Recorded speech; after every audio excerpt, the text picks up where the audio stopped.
Em mais um episódio de Concurseiro sob efeito de Rivotril, o TRF1 deferiu o pedido da Advocacia Geral da União e derrubou a liminar que impedia a realização das provas da PRF. Com isso, a prova da PRF volta a valer e volta a estar prevista para o dia 9 de maio de 2021. Isso, de uma certa forma, já era esperado.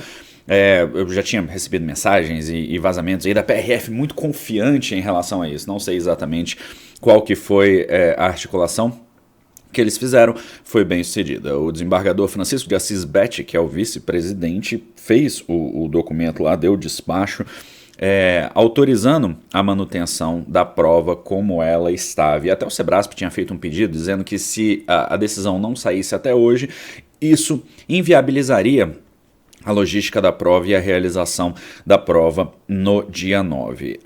O que está me parecendo agora, o próprio advogado que entrou com a ação popular, ele fez uma live e eu recebi de seguidores dizendo que, como ação popular, isso dificilmente prosperaria e que o Ministério Público precisaria entrar. Para você que de repente tem interesse na não realização dessa prova, o desafio que você tem agora é entrar em contato com o Ministério Público do seu estado, entrar em contato com o Ministério Público Federal, fazer a sua reclamação e pedir que o Ministério Público intervenha. Eu cheguei a receber de um seguidor uma manifestação do Ministério Público dizendo que ele não ia se manifestar no caso da PRF porque o caso já estava judicializado e ele teria participação obrigatória. Então, vai haver um movimento daquelas pessoas que de repente não querem que a prova aconteça, mas a probabilidade é de que, neste momento, né, a gente não tem como afirmar mais nada neste país, a coisa anda difícil, mas neste momento a prova continua válida, tá? Ela continua marcada para o dia 9.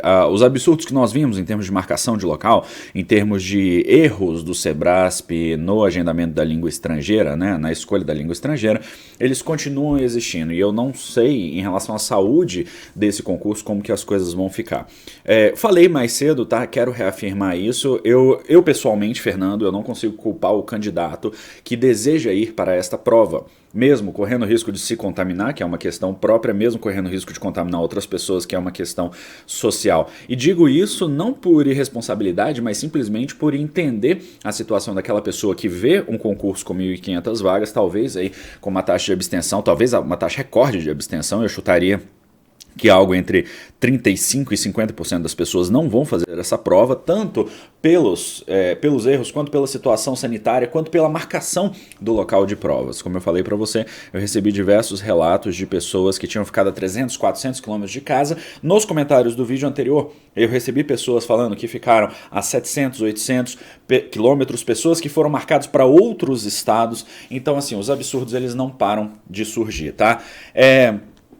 Como comportamento de reta final, eu vou sugerir para você que você, na medida do possível, revise os conteúdos que você já viu, a gente conversou sobre isso, dê uma prioridade à lei seca, resolva mais questões daqueles pontos que você estudou menos, resolva menos questões daqueles pontos que você estudou mais. Dá uma olhada no último vídeo em que a gente conversou sobre isso, porque lá vai ter toda essa informação. Tá? O que vai acontecer agora? Agora, muito provavelmente, algumas pessoas vão torcer e trabalhar para que este caso chegue ao STF. Não é por falta de precedente, no caso da Polícia Militar do Pará, o caso acabou chegando ao STF, eu sinceramente não sei o que vai acontecer, nem se essa prova vai ser realizada. É muito difícil eu dizer para você, vá lá e se prepare, porque como se a prova fosse acontecer, porque o problema é que muitas pessoas vão se deslocar de ônibus, vão passar horas ou dias, como eu já ouvi relatos, se deslocando para poder fazer essa prova. Então, isso se torna, de fato, uma decisão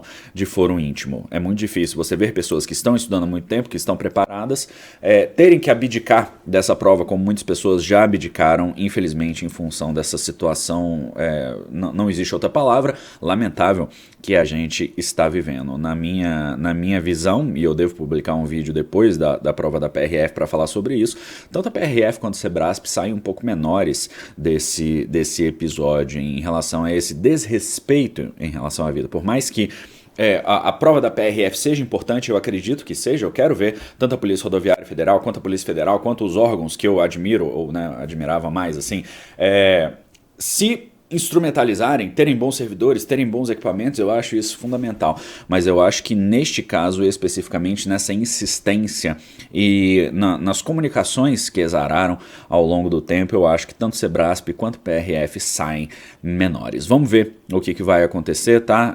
Até domingo a gente deve ter algumas emoções a respeito disso. Eu espero que você esteja bem, eu espero que você fique bem, tá? Vai ser um momento de muita reflexão para algumas pessoas, e uma coisa que eu digo e disse ao longo do tempo e que agora é bastante verdade, fica cada vez mais claro para as pessoas, é que existe um componente emocional muito importante na preparação.